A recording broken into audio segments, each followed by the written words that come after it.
Ya, dugaan korupsi yang dilakukan Rektor Universitas Udayana Bali, Profesor I. Nyoman Gede Antara disayangkan berbagai kalangan. Sejumlah kampus negeri di Surabaya menyatakan sangat transparan pada proses penerimaan mahasiswa jalur mandiri. Pemerhati pendidikan di Jawa Timur, Isa Ansori mengaku terenyuh dengan praktik korup di lingkungan perguruan tinggi terutama negeri. Menurut mantan anggota Dewan Pendidikan Jawa Timur ini, kampus sebagai benteng moral kehilangan integritasnya. Di sisi lain, ia menilai menyandang status perguruan tinggi negeri berbadan hukum berdampak pada kemandirian lembaga menggalang uang untuk operasional. Jalur mandiri menjadi saluran bisnis meraup rupiah. Peraturan Menteri Pendidikan, Kebudayaan, Riset dan Teknologi Republik Indonesia Nomor 48 Tahun 2022 tentang penerimaan mahasiswa baru, kuota jalur mandiri bahkan bisa mencapai 50%. Menurut Isa, ini uang besar yang harus diawasi.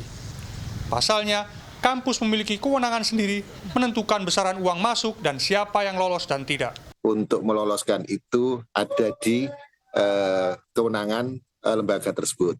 Sehingga kewenangan itulah yang kemudian menjadi titik potensi untuk bisa bermain dalam siapa yang harus diloloskan dan siapa yang tidak diloloskan. Manajemen sejumlah kampus negeri di Surabaya mengakui jalur mandiri menyumbang dana segar yang signifikan untuk operasional. Meski begitu, mereka menegaskan sudah sangat transparan baik dalam pengawasan internal kampus maupun eksternal. Pengawasan eksternal dalam hal ini adalah akuntan publik, Inspektorat Jenderal Kementerian, dan Badan Pemeriksa Keuangan atau BPK. Wakil Ketua Rektor II Universitas Negeri Surabaya atau UNESA, Bahtiar Bahri, berani mengklaim tidak ada celah korupsi dana dari mahasiswa. Tahun ini, UNESA menetapkan kuota 44% jalur mandiri dari 22.000 mahasiswa baru. Pihak-pihak internal yang ada di dalam UNESA, keuangan, perencanaan, PPTI, sistem informasi itu, bidang akademik itu semuanya sudah tahu. Gitu. Dari sistem keuangan itu akan bisa diketahui apa saja yang menjadi bahan masukan, pengeluaran, perencanaan, dan sebagainya. Manajemen Universitas Islam Negeri Sunan Ampel atau UINSA juga mengklaim sudah transparan. Tahun ini, jalur mandiri ditetapkan sebanyak 30%.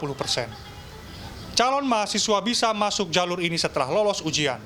UINSA tidak menetapkan uang masuk awal atau sumbangan pembangunan institusi dan hanya memberlakukan uang kuliah tunggal atau UKT. Pelaksanaan yang kami selenggarakan ya sebagaimana ujian nasional jalur ujian itu ya, kami lakukan ujian transparan, hasilnya kita publish yang kita umumkan sebagaimana grade yang sudah kita siapkan itu. Jadi semuanya berbasis nilai. Rektor Universitas Udayana, Profesor I. Nyoman Gede Antara, dijerat pasal korupsi setelah memungut uang pangkal yang seolah-olah resmi namun tidak memiliki alas hukum. Berdasarkan pemeriksaan Kejaksaan Tinggi Bali, Gede Antara diduga merugikan negara sebesar 105,39 miliar dan 3,94 miliar rupiah. Tim Liputan,